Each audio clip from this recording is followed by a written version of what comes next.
할렐루야. 오늘 저희들 함께 읽은 누가복음 1장 26절에서 38절의 말씀을 가지고 누가복음 강의 세 번째 시간, 주의 여정이오니 말씀대로 내게 이루어지이다 라는 제목으로 오늘 주일 예배의 말씀을 나누도록 하겠습니다. 우리 누가복음의 말씀을 저희들이 나누고 있습니다. 우리 지난 주일에 세례 요한의 탄생을 예고한 그 말씀에서 그 이야기를 통하여 누가가 탄생이라는 것을 통해 하나님께서 좋은 소식, 복된 소식을 전하고 계신다라는 것을 전하는 메시지를 주었고, 그 탄생으로 인하여 놀라운 일들이 정말 이루어진다라는 것을 앞으로 내가 서술할 거다라는 그런 뜻의 메시지를 가지고 있다라고 말씀을 드렸습니다.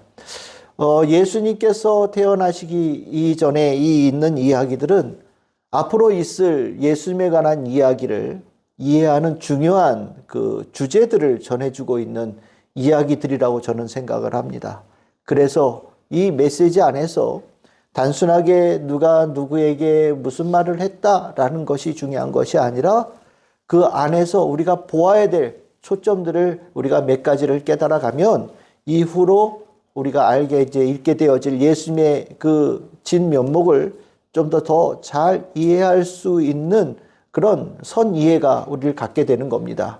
그런 면에 있어서 우리가 읽고 있는 예수님 탄생 이전의 이 이야기들은 다 중요하고 특별한 의미를 가지고 있는, 특별한 의도를 가지고 누가가 기록하고 서술하고 있는 이야기라고 이해하시면 좋겠습니다.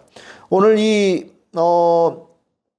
이야기에는 가브리엘과 그리고 마리아 사이에 있는 흔히 수태고지라고 합니다. 잉태할 것을 미리 알려준다라는 이야기의 내용입니다. 사가랴에게 천사가 나타나서 세례 요한이라는 아이를 가지게 될 것이다라는 그 일이 있은 이후에 6달 후에 이제 마리아에게 또한 이 천사 가브리엘이 나타나서 아이를 낳게 될 것이다라는 거의 똑같은 틀의 메시지를 전하고 있는 이야기가 오늘 나오는 겁니다. 그러면 이 이야기에는 도대체 무슨 메시지를 초점을 맞춰서 누가는 전하고 있을까요? 이 누가복음의 수신자 데오빌로와 또 우리가 읽고 있는 우리 모두에게 누가가 전하고 있는 이 메시지를 오늘 여러분들과 나누려고 하는데, 좀 각각 구분되어져 있는 주제이긴 하지만 우리 성도님들이 이 메시지를 읽고 이해하면서 앞으로 누가복음을 이해하는데 많은 도움이 될 수 있기를 소망합니다. 첫 번째로 이 누가가 이 이야기를 통하여서 전하는 가장 중요한 내용은 앞으로 태어날 예수님이 지극히 높으신 하나님의 아들이라는 겁니다. 이 메시지를 전하기 위해서 이 이야기를 서술하고 있다라고 이해하셔도 저는 무방하다라는 생각을 가지고 있습니다. 예수님이 하나님의 아들이다. 이 포인트는 누가복음 전체를 흐르고 있는 중요한 주제고, 누가복음뿐만 아니라 모든 복음서를 이해하고 그 외 복음을 이해하고 예수님에 대해서 이해하는데 아주 중요한 주제가 되어집니다. 우리가 지난주에 말씀드렸듯이 성경에 누가 나오더라도 주인공은 항상 하나님, 예수님, 성령님이십니다. 그 누구의 이야기가 나올지라도. 그러니까 이게 천사 가브리엘과 마리아 사이에 있는 이야기에도 주인공은 예수님이 되어진다라는 것을 우리가 기억해야 됩니다. 오늘 이 천사 가브리엘이 마리아에게 나타나서 마리아가 잉태하여 낳을 아들에 대해서 여러 가지 상세하게 설명해 주고 있거든요. 그 존재가 어떤 존재인지를 설명해 주는데 몇 가지 이야기가 나오죠. 누가복음 1장 31절에 보시면 아들을 낳을 것이다. 그 이름을 예수라 하라 라고 되어 있습니다. 이미 이름이 정해져 있어요. 이미 누군가가 이름을 정해 놓으신 거죠. 그러면 예수라는 이름은 어떤 뜻이냐? 구원하는 자라는 뜻입니다. 이제 구약 성경에 우리가 잘 알고 있는 여호수아라는 이름, 이게 이제 히브리식의 이름이라고 한다면 그것을 헬라식으로 바꾸면 예수가 되는 거예요. 그러니까 여호수아와 예수는 같은 이름입니다. 여호수아라는 이름, 예수라는 이름은 흔했던 이름이냐? 아주 흔한 이름이었어요. 왜 그럴까요? 구원을 바라니까. 하나님께서 정말 우리를 구원해 주시기를 간절히 바라다 보니까. 그리고 어떤 아이를 낳았을 때 이 아이가 하나님께서 이 아이를 통하여 우리에게 구원을 주시는 통로가 되기를 강한 소망을 가지고 그 예수, 여호수아라는 이름을 갖다 아이에 붙이는 것이 대단히 흔하게 일어났던 일입니다. 그러니까 예수님은 그렇게 이 땅에 오신 거죠. 마태복음 1장 21절에는 아예 예수라는 이름의 뜻풀이까지 다 놓고 있어요. 그가 자기 백성을 그들의 죄에서 구원할 자다. 우리가 이제 먼저 알게 된 거죠. 앞으로 태어날 분의 이름은 예수다. 구원하실 분이다. 라고 얘기를 하고 있습니다. 그 다음에 이제 가브리엘이 그 예수라는 분이 어떤 분인가에 대해서 소개할 때 큰 자이고 지극히 높으신 이의 아들이고 다윗의 왕위를 이을 자고 왕으로 이스라엘을 다스릴 존재다. 누가복음 1장 32절에 33절에 이어서 쭉 설명을 해주고 있습니다. 뭐 큰 자라고 하는 것은 뛰어난 사람, 높은 사람, 위대한 사람이라는 의미를 가지고 있고, 뭐 존귀하신 이의 아들, 그 다음에 뭐 왕이 되어진다라는 것 전부 다 중요한 인물, 앞으로 태어날 그 인물이 굉장히 중요한 인물이라는 것을 마리아에게 전해주고 있는 거예요. 그런데 이 많은 소개 중에서 우리가 여기까지만 보면 가장 인상적으로 보여지는 정체성은 무엇이냐면 왕이라는 단어에 좀 초점이 갑니다. 왜냐하면 이 뒷부분에 다 그 내용이 가장 길잖아요. 앞으로 오실 분이 왕이시다라는 것에 초점이 가 있는 것처럼 보이는데 아닙니다. 실적으로 이 안에서 가장 중요하게 언급되어지고 있는 것은 존귀하신 높으신 이의 아들이라는 거예요. 이 아들이라는 것이 중요한 이유는 누가복음 1장 32절과 이어서 누가복음 34절과 35절에 이 높으신 이의 아들이라는 이 정체성에 대해서 거듭하여서 천사 가브리엘이 말하고 있기 때문입니다. 우리가 이 부분에 대해서 중요하다라는 것을 이제부터 설명할 테니 여러분들 잘 들으시기를 바랍니다. 마리아가 어떤 존재로 나옵니까? 남자를 알지 못하는 여자다라고 얘기를 해요. 나이가 얼마쯤이나 되었겠냐? 보통 10대 중반쯤 되지 않았을까라고 얘기를 합니다. 그러니까 어린 여자죠. 어린 여자에게 천사 가브리엘이 와서 아이를 낳게 될 것이다라고 설명을 하고 있어요. 이 존귀한 이의 아들이라는 것은 뭐 특별하게 쓰여진 그런 호칭이긴 합니다. 그렇지만 하나님께서 선택하시고 특별하게 그에게 일을 맡기신 분들에게 흔히 붙여지는 그런 호칭이기도 했어요. 그러니까 여기서만 보면 뭐 큰 자, 뭐 왕, 뭐 이런 존재들이 보통 사람들 중에서 좀 뛰어난 사람, 하나님의 일을 많이 하는 사람을 표현하는 것이라고도 생각할 수 있는 거예요. 그런데 이 누가복음에서는 여기서 말하는 의미는 그것이 아니다. 예수는 그런 존재가 아니다라는 것을 콕 집어서 설명해 주려고 하는데 그것을 표현하는 중요한 도구가 무엇이냐? 마리아가 동정녀라는 이 표현이에요. 마리아가 동정녀가 된다라는 게 무슨 얘기를 하는 겁니까? 예수님의 아버지가 하나님이라는 것을 얘기하는 겁니다. 사람으로서 잉태되어진 존재가 아니라 하나님께서 직접 씨를 심으셔서 태어나게 하신 존재가 예수라는 것을 얘기하려고 얘기를 하는 거예요. 이게 조금 다르게 표현하면 뭐가 되겠어요? 하나님은 예수의 직접적인 아버지가 되신다라는 것을 표현하기 위해서 이 동정녀에게서 났다라는 이 표현을 누가복음에서는 아주 강조하여서 쓰고 있는 거예요. 이제까지 이 땅에 수많은 인생들이 태어났지만 하나님께서 직접 아버지가 되신, 정말로 하나님의 직접적인 자녀가 되어진, 아들 되어진 존재가 있었느냐? 없다라는 거죠. 유일하게 예수가 그 존재라는 것을 오늘 이 이야기를 통해서 우리에게 전해주고 있는 겁니다. 그래서 거듭하여서 이 이야기를 전해주고 있고, 누가복음 1장 35절에 나실 바 거룩한 이는 하나님의 아들이라는 이 표현으로 천사 가브리엘이 명확하게 예수의 정체가 어떤 분인지를 우리에게 전해주고 있는 겁니다. 예수님에 대해서 수많은 신앙 고백들이 있을 수 있어요. 예수님은 이런 분, 예수님은 저런 분. 뭐 오늘 여기 나오다시피 예수라는 분의 그 구원할 자, 뭐 큰 자, 위대한 자, 왕이신 존재 여러 가지로 설명할 수 있지만 그 모든 고백보다 한 단계 위에 있는 고백이 무엇이냐? 하나님의 아들이라는 고백이에요. 우리가 예수님에 대해서 신앙 고백을 할 때 정답의 가장 중요한 주님께서 듣고자 하는 신앙 고백은 뭐냐? 예수님은 하나님의 아들 되십니다 라는 고백이에요. 이 고백을 원한다라는 것을 성경에서는 이미 우리에게 알려주고 있습니다. 마태복음 16장에 보시면 예수님께서 어느 날 제자들에게 물어보셨죠. 사람들이 날 뭐라고 하더냐? 그랬더니 뭐 여러 가지 세례 요한, 엘리야, 예레미야 선지자의 한 사람, 하나님의 일을 하는 사람으로 얘기합니다. 특별한 하나님께 선택받은 사람이라고 얘기들을 합니다. 그리고 중요한 분들이라고 얘기를 합니다. 우리가 앞에 있는 큰 자, 이런 분들이라고 얘기하는 거예요.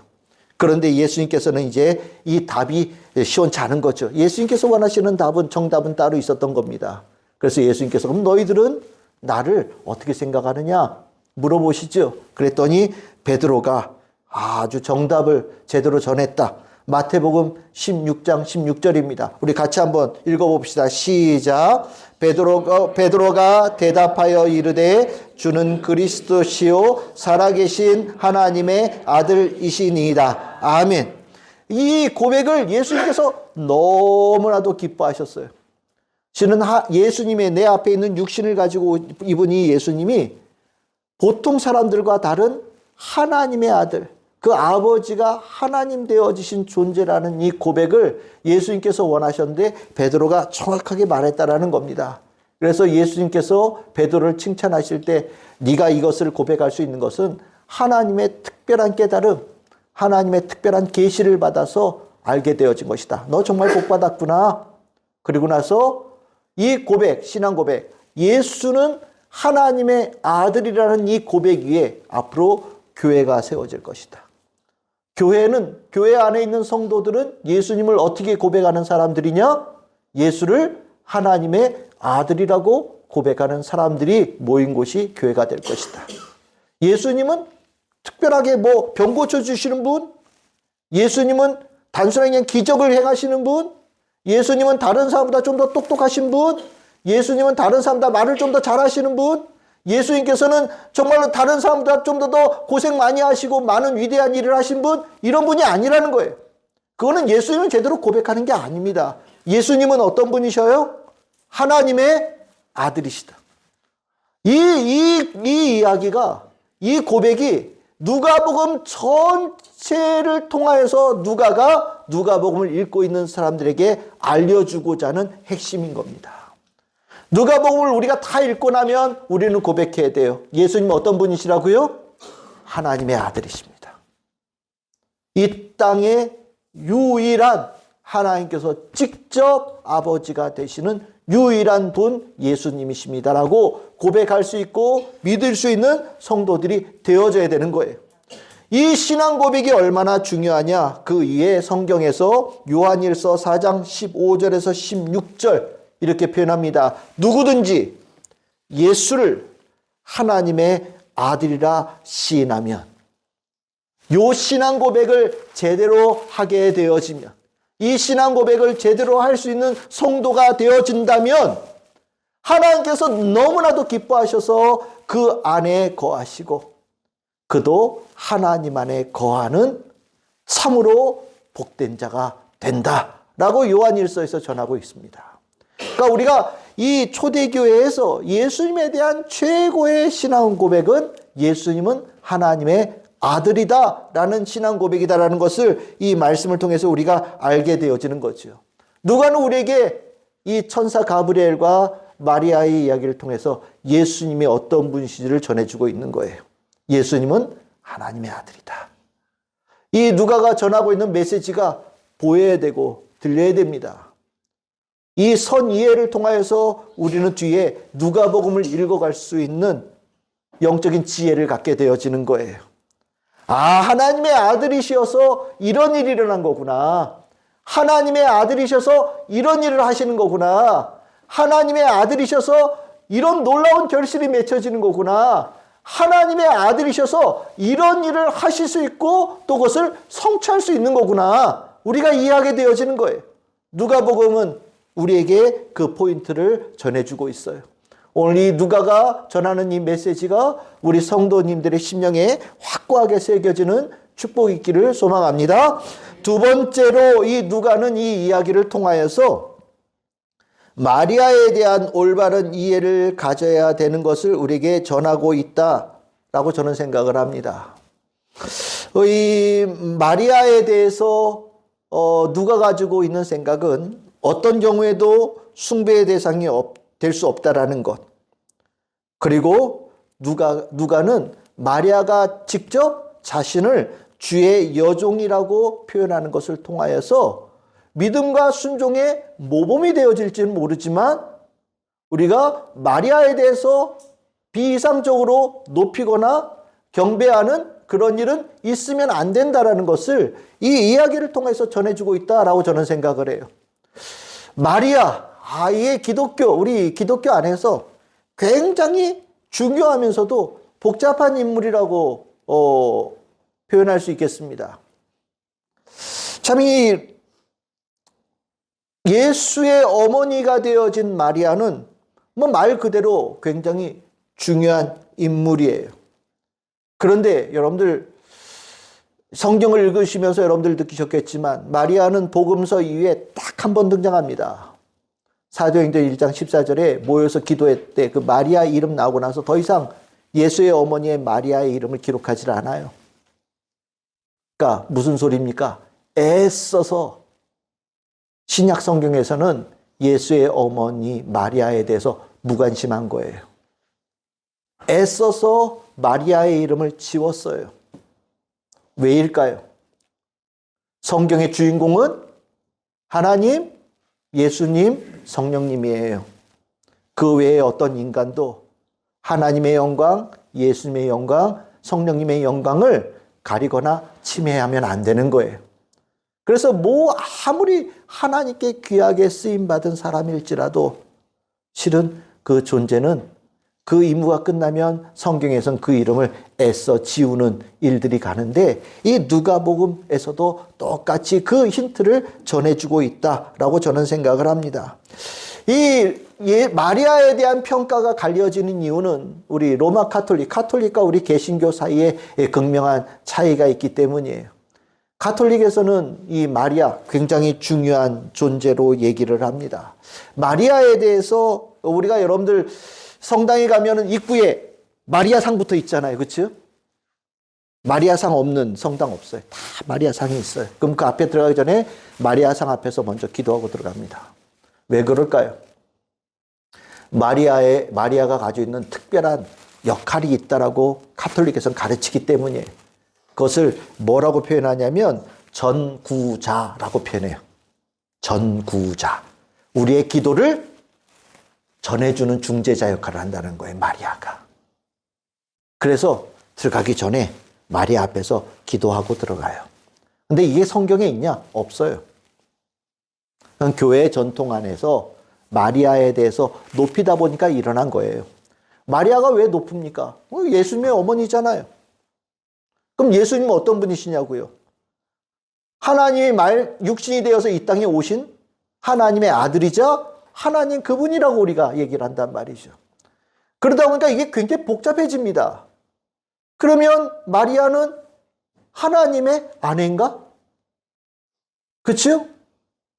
그리고 예수님이 하나님 그분이라고 표현되어진다면 마리아는 하나님의 어머니인가?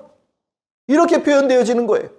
그러다 보니까 마리아에 대해서 예수님에 대해서 얘기를 하면 할수록 마리아가 점점 높아지는 일들이 일어나는 겁니다.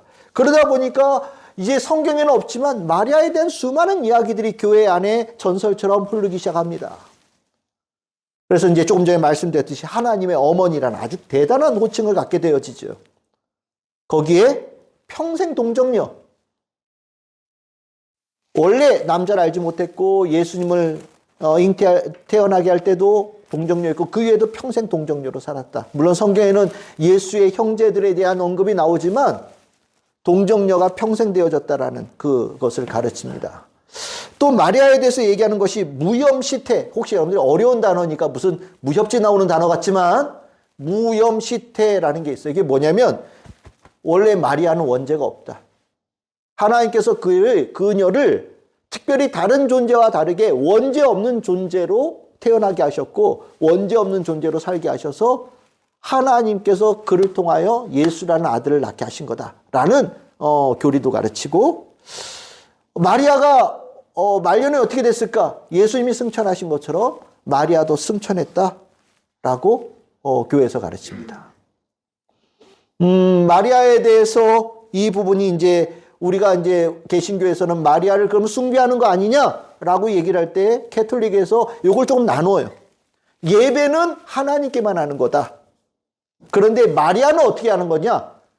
특별히 공경한다. 예, 다른 거예요. 마리아는 예배하지 않는다. 우리는 마리아를 예배하지 않아. 근데 마리아를 특별하게 공경한다. 여러분들 그 캐톨릭에서 보면은 뭐 성인들 뭐 시성식 뭐 이런 거 하잖아요. 그럼 그분들에게 뭐 하냐? 그냥 공경한다. 그 일반 공경이에요. 성인들은 일반 공경, 마리아는 그보다 한 등급 높아서 특별 공경, 그리고 하나님은 그 위에 예배한다라고 표현하면서 등급을 나누긴 나눴는데 마리아를 이렇게 쭉 올려가지고 상당히 높은 지위에 올려서 실질적으로 믿음의 대상인 것처럼 하고 있는 모습이 캐톨릭에 있다는 것을 우리가 부인할 수 없는 거예요. 마리아는 신은 아니지만 구원자도 아니지만 특별한 존재다라는 것이 캐톨릭에서 가르치는 거거든요. 근데 우리 개신교는 달라요. 성경에 마리아에 대해서 그렇게 기록한 데가 없어요. 마리아는 믿음과 순종의 모범이기도 하고 하나님께 특별히 은혜 받고 택함 받은 특별한 사람이긴 하지만 그 이상 그 이하도 아니다. 공경하거나 그에게 뭔가 도움을 구하거나 그를 통해서 내 기도가 전달되어지거나 그 앞에 가서 머리를 조아리고 하는 모든 것들이 실질적으로 우상숭배 아니냐. 그러다 보니까 우리 개신교에서는 마리아에 대해서 언급하는 것 자체를 굉장히 조심하는 부분들이 있습니다. 저는 이것이 물론 옳다고 생각을 해요. 여러분들 구약 성경에서 제일 유명한 분이 누굴까요? 모세입니다. 하나님 직접 만나서 하나님 말씀 받은 예수님하고 하나님하고 아주 오랫동안 시간을 보냈던 그 인물이 모세지요. 근데 여러분들 구약 성경 읽어보십시오. 모세오경에서 모세가 죽었다고 얘기되어진 이후에 모세가 얼마나 언급됩니까? 거의 나오지 않아요. 애써 지우는 겁니다. 그가 아무리 하나님께 도구로 쓰임받았지만 그가 숭배의 대상이 되어지는 것을 성경에서 철저하게 막아요. 그것으로 끝인 거예요. 원래 성경이 그래요. 이스라엘 백성의 제일 위대한 왕 다윗 무덤 어디 있는지 아시는 분 계십니까? 그 잘 살았다고 하는 솔로몬의 무덤 어디 있는지 아십니까? 없어요. 어디에 있는지 아는 사람이 없어요. 성경에서는 일부러 지워버립니다. 없는 거예요. 원래 이것이 성경의 스타일이에요. 여러분들 성경에 나오는 수많은 예언자들, 하나님의 사람들, 그 위에 삶이 어떻게 되는지 알고 계십니까? 그의 무덤이 어디에 있다든지 뭐 유적지 있는 거 있습니까? 없어요. 다 지웁니다. 이게 성경의 스타일이에요. 우리 누가복음에서 보잖아요. 지금 조금 우리 지난주에 세례 요한 태어날 것이라고 얼마나 대단한 인물입니까? 정말 예수님과 연결될 수 있는 위대한 인물로 언급하고 있잖아요. 근데 세례 요한 그 위에 성경에서 얼마나 언급됩니까? 세례 요한 사람들에게 많은 인정받았지만 일부러 애써 외면하며 지우는 거예요. 이건 마리아도 똑같이 적용되어져야 될 모습인 겁니다. 마리아가 특별한 존재이긴 하지만 그는 그 이후에 지워져야 될 존재예요. 예수의 이름만 남고 마리아는 지워져야 되는 거예요. 그러다 보니까 이 이야기 속에서 굳이 넣은 구절이 있는 겁니다. 누가복음 1장 38절이에요. 마리아가 직접 자기 입으로 표현합니다. 자기를 누구라고 표현합니까? 주의 여종이다. 아마 예수님께서 승천하신 이후에 초대교회에 이미 마리아를 높이는 일들이 있었을 것 같아요. 이미 그 일들이 일어나기 시작했을 것 같습니다. 그런데 누가는 예수의 이야기를 꼼꼼하게 정확하게 기록하면서 아마 예수의 어머니 마리아를 만나서도 그 기록을 받았겠죠.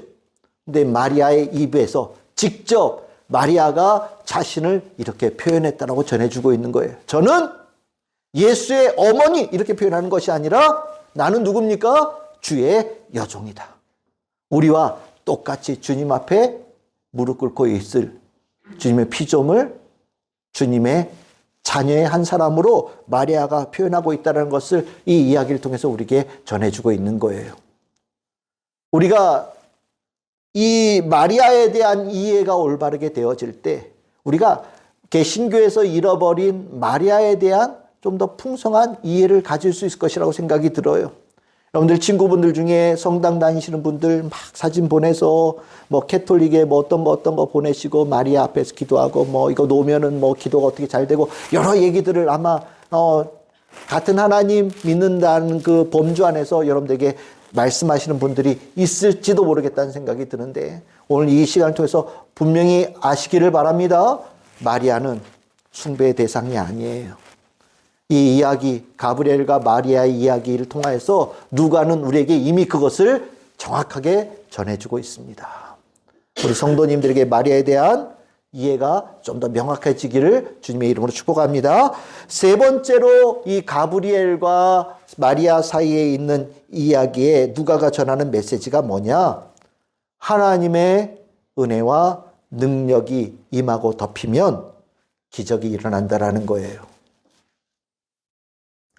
누가가 우리에게 전해주는 아주 중요한 메시지입니다. 하나님의 은혜와 능력이 임하면 우리의 삶에 기적이 일어난다. 예수님께서 이 땅에 주의 좋은 소식, 복된 소식으로 오셔서 하나님의 은혜와 능력으로 행하셨고 그 모든 삶의 자리에 기적이 있었다라는 것이 누가가 누가복음 전체에서 우리에게 전해주고 있는 거예요. 그러면 누가복음을 읽고 있는 우리는 어떻습니까? 그 예수님을 믿고 심령에 품으면 그의 삶에 어떤 일이 일어난다고요? 기적이 일어난다. 누구처럼? 마리아에게 놀라운 불가능한 일이 가능하게 되어진 일이 일어나는 것처럼 하나님의 은혜와 능력이 임하면 성령의 능력이 임하면 뭐가 일어난다고요? 기적이 일어난다. 믿어라. 라는 것이 누가복음에서 전하고 있는 중요한 메시지라는 겁니다. 그러면 그 하나님의 기적을 받는 자가 누가 되어지느냐? 누가는 얘기해요. 누구든지. 오늘 이 마리아에 대한 표현이 굉장히 독특하거든요. 마리아에 대해서 표현할 때 네가 은혜를 받았다라는 이 표현을 28절에도 30절에도 계속해서 반복하고 있어요. 근데 이 마리아가 어떤 존재냐? 여러분들 성경에서 조금이라도 이렇게 특별한 존재는 하다못해 뭐 이쁘대든지 뭐 정말 아름답대든지 아니면 뭐 태어날 때부터 뭔가 좀 특별한 게 있었다든지 뭔가 기록이 있어요. 그에 대한 좋은 이런 표현들이 좀 등장하는 경향이 있거든요. 근데 마리아에 대해서는 그런 표현이 전혀 없어요. 대신 뭐가 나오느냐? 갈릴리 지역에 사는 여자였다. 여러분들 예루살렘의 그 유대 지방은 이 중심부잖아요. 근데 갈릴리는 저 북방에 변방 지방이거든요. 변방 지방인데 그 갈릴리 지역에서도 나사렛이라는 동네에서 살고 있던 여자다라고 표현해요. 나사렛은 이름도 대부분 다 모르는 그런 지명이에요. 나사렛이 어디냐에 대해서 지금도 학자들이 정확하게 여기다라고 짚지를 못해요. 왜냐하면 거의 무명에 가까운 동네예요. 잘 모르는 동네입니다. 그러다 보니까 나사렛에서 무슨 위대한 인물이 나올 수 있냐고 비아냥거릴 정도로 나사렛은 별 볼 일 없는 동네의 대명사라고 생각하시면 돼요. 그런데 거기에 어떤 한 여자아이예요. 10대 중반의 어떤 여자아이예요. 특별하지 않아요. 집안에 대한 소개도 없고요. 뭐 특별한 재능을 가졌다는 소개도 없어요. 그냥 너무나도 평범한 한 여자예요. 평범하다 못해 누군가에게는 하찮은 존재처럼 보일 수도 있는 그런 존재예요. 그런데 오늘 성경에 뭐라고 얘기합니까? 그 여자에게 굳이 하나님께서 천사를 보내셔서 찾아오셨다라는 거예요. 가장 가난하고 연약한 존재에게 하나님께서 찾아오시고 기억하셔서 그에게 뭘 주신다고요? 은혜를 주신다라는 거예요. 하나님의 은혜는 가장 낮은 자에게 임하는 것처럼 모든 사람들에게 전해지고 임한다라는 것이 누가복음에서 우리에게 전해주고 있는 중요한 메시지입니다. 그래서 가난한 자, 연약한 자, 병든 자들이 누가복음에 수도 없이 나와요. 이런 얘기를 왜 할까요? 하나님의 은혜가 바로 그 자리에 임한다라는 것을 우리에게 알려주는 겁니다. 하나님의 은혜는 모든 사람에게 임해요. 그럼 하나님의 은혜가 임하면 뒤에 따라오는 게 뭐냐? 성령의 임하심, 성령의 능력이에요. 하나님의 은혜를 입었다라는 것은 성령이 임하고 하나님의 능력이 덮이는 것이다 라고 누가복음 표현하고 있어요. 이게 같은 표현입니다. 성령이 임한다라는 것과 하나님의 능력이 덮인다라는 것은 같은 표현을 반복해서 한 거예요. 이게 누가복음이 쓰고 있는 중요한 표현 방법이에요. 똑같은 말을 두 번 해요. 다르게 쓰면서. 그래서 이것을 강조하는 겁니다. 그냥 한마디로 하나님의 능력이 임한다라는 거예요. 은혜가 있는 곳에 하나님의 능력이 더하여진다. 이것이 누가복음이 우리에게 가르쳐주고 있는 중요한 포인트입니다. 그러면 어떤 일이 일어난다고요? 기적이 일어난다. 기적이 일어난다. 그것은 하나님께서 주시는 축복이다라는 것이 이 누가복음에서 우리에게 말하고 있는 일입니다. 기적이 있느냐? 마리아가 그 증인이에요. 마리아가 그 증인이라는 거예요. 우리는 과학적인 사고와 논리적인 사고를 가지고서 기적이라는 것에 대해서 인정하지 않으려고 하는 경향들이 있거든요. 이건 이 당시에도 똑같은 거예요. 에이, 기적 그딴 게 어딨어? 허무맹랑한 이야기 아니야? 라고 많은 이들이 이야기할 거예요. 그런데 누가는요, 그 기적을 직접 체험한 마리아의 이야기를 우리에게 전해주고 있는 거예요. 뭐라고 얘기합니까? 기적은 있다라는 거예요. 기적이 있다라는 거예요. 하나님께서는 이 땅에 기적을 베풀기를 원하신다라는 거예요. 예수가 이 땅에 온 것도 기적이고요. 예수님께서 이 땅에 행하신 것도 기적이라는 겁니다. 하나님께서는 그 기적을 통하여서 이 땅의 역사를 바꾸신다라는 것을 누가가 전해주고 있는 거예요. 그러니까 우리가 누가복음을 읽으면서 예수님에 대한 이야기를 읽을 때 우리 안에는 뭐가 일어나는 겁니까? 기적이 일어나는 거예요. 내 삶의 변화가 일어나는 기적. 내 삶의 숨통이 트이는 기적, 없던 것들이 만들어지는 기적, 병든 것이 고침을 받는 기적, 막힌 것들이 뚫리는 기적이 일어난다는 거예요. 죽어가던 자들이 살려나는 기적도 일어나고 죄로 인하여서 영원한 사망에 빠질 수밖에 없는 인생들이 영원한 생명을 얻는 기적이 일어난다는 것이 이 누가복음에서 누가가 전하고 있는 중요한 메시지인 겁니다. 우리는 누가복음을 읽으면서 주여, 제가 믿습니다. 저에게도 이 주님의 놀라운 은혜와 능력이 더하여진 기적의 역사가 일어남을 믿습니다. 라고 고백하며 이 누가복음을 읽게 되어지고 믿게 되어지는 성도들이 되어져야 되는 겁니다. 마리아 우리랑 똑같은 사람이에요. 어렵죠. 기적을 어떻게 이해하겠어요? 제가 남자도 알지 못하는 한 번도 만나보지 않은 여자인데 어떻게 아이를 가질 수 있겠습니까? 라고 마리아도 고백했어요. 안 됩니다. 사가랴처럼 불가능한 일이에요. 라고 얘기했죠. 그렇지만 천사 가브리엘이 뭐라고 얘기합니까? 말씀에 능력. 불가능한 것이 없다. 말씀은 모든 것을 가능하게 한다. 그게 하나님께서 이 땅에 하고자 하시는 일이다. 라는 것을 전하고 있는 거거든요. 마리아는 그 천사 가브리엘이 전해준 이 하나님의 확고한 뜻에 대하여 오늘 1장 38절에서 무릎 꿇으며 저는 주의 여종이오니 말씀대로 내게 이루어지이다 라고 믿음으로 받아들였다라고 얘기를 하고 있어요. 그리고 나서 마리아는 예수님을 잉태하고 낳게 되어지는 하나님의 은혜 입은 자, 축복받은 자, 하나님의 귀한 뜻이 이루어지는 자로 쓰임받았다는 것이 누가복음의 중요한 포인트거든요. 주님께서는 내 삶에 기적을 베풀기를 원하신다. 은혜와 능력을 더하여서 기적을 베풀기를 원하신다 라고 우리에게 말씀하고 계시는 거예요. 누가복음을 통하여서요. 그럼 우리는 어떻게 되겠습니까?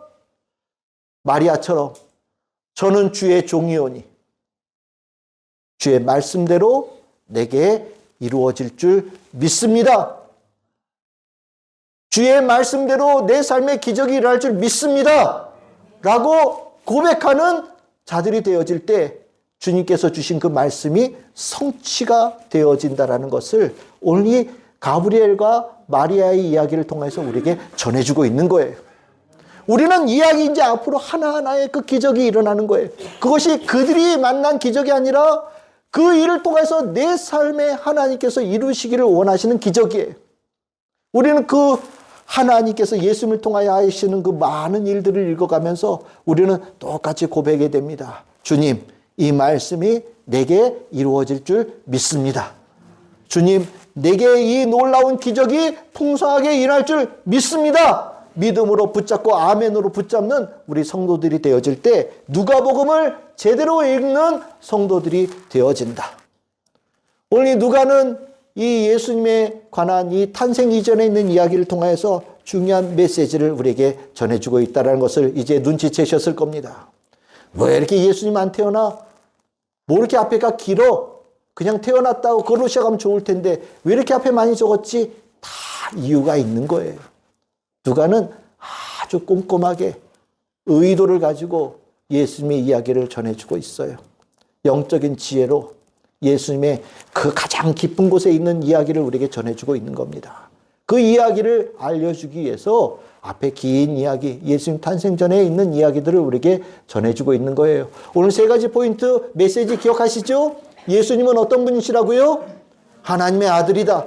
우리 성도님들이 확실하게 믿기를 바랍니다. 마리아는 어떤 경우에도 숭배의 대상이 될 수 없다. 믿음과 순종의 모본이 되어지고 하나님께 은혜 입은 복 있는 자긴 하지만 결코 숭배의 대상이 될 수는 없다. 우리의 믿음의 대상은 오직 예수님, 하나님, 성령님, 그 외의 모든 존재들은 하나님께 쓰임받고 다시 그 수면 밑으로 들어가서 보이지 않는, 우리는 예수님에 대한 오직 한 가지의 믿음으로 가는 성도들이 된다. 누가복음에 전하고 있다. 세 번째는요, 하나님의 은혜와 능력이 더하여지면 기적이 일어난다. 앞으로 모든 이야기는 하나님의 은혜와 능력이 더해져서 기적이 일어난 이야기다. 기대하고 읽어라 라고 우리에게 소개하고 있는 거예요.